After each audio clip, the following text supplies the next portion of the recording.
Lynn Arnold.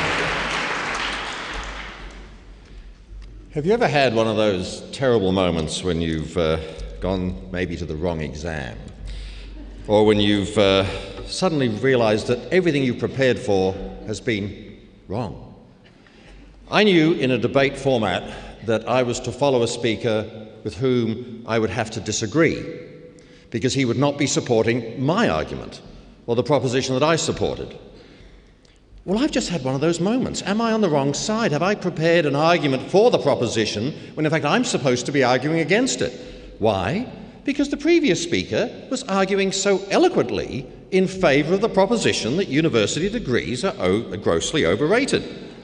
He spoke, for example, about the need to be learning agile. Well, we like that, that's good, and I'm sure university people say much the same thing. But then he said what learning agile meant. He said it means learning from experience. And then he talked about what the content of degrees were when he did. He said it's not what you learn, it's the process of learning. Well, I agree with that. He then went on to say that in fact what you learn is obsolete, becomes obsolete very quickly. And that's a bit of a gross overrating of university degrees, isn't it? And then he said the important thing to learn is how to work with people. Nothing to do with what the degree is actually teaching in terms of content. So I want you to take into account, ladies and gentlemen, that there are 4 speakers for the proposition and 2 against.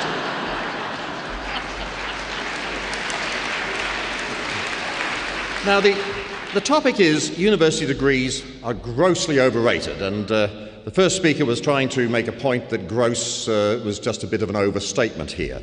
Well, I want to read just a couple of statements from Peter Watson's book, The German Genius, and in that book he has a section on the invention, if you like, the creation of the PhD, which is how we define the beacon of universities and of degrees. He wrote, "The concept of the modern PhD is a German idea, and this is conceivably, after idealism, Marxism and Freudianism, the most influential German innovation of modern times."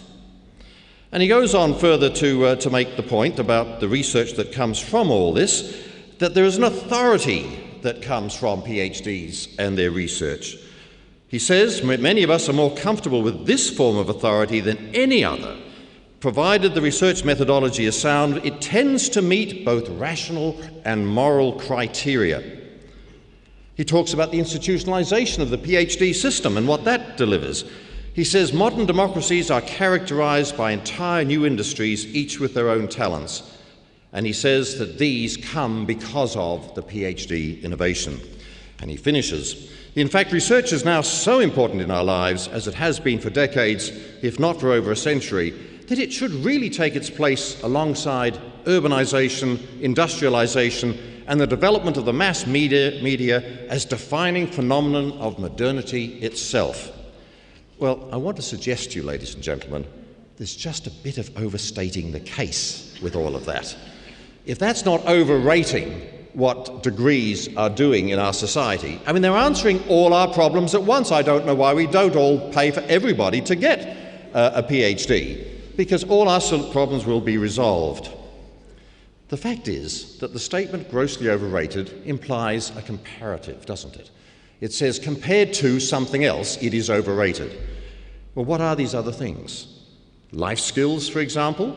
Now, I'm an ex-politician, Amanda's an ex-politician, and we know as we watch our successes that there are many new candidates coming into politics who have come straight from the degree machine, the degree factory, into politics.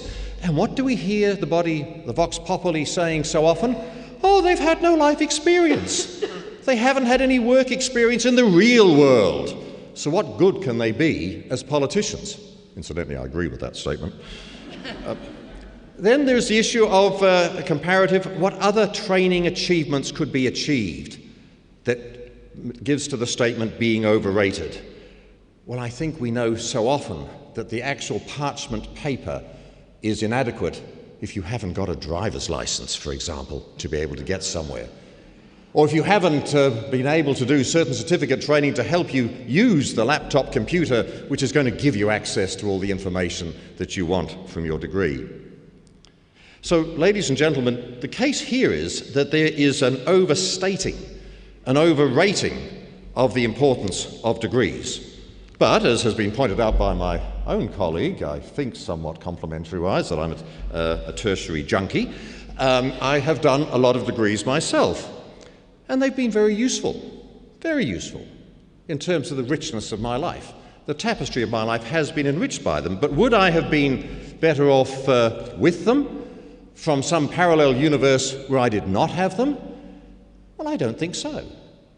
You know, I've had 4 life phases, well, 3, and I'm going on to a 4th. My first one was as a teacher.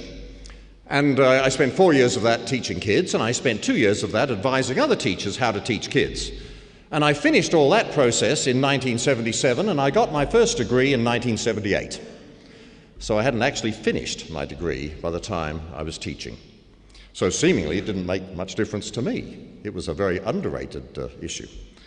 Then I went into politics, and we hear so often people say that in politics it wouldn't be so much better if they all were qualified, that the education minister was a qualified teacher and the attorney general was a qualified lawyer, and I suppose the transport minister was a qualified engine driver, I'm not sure, or Boeing 747 pilot or something like that.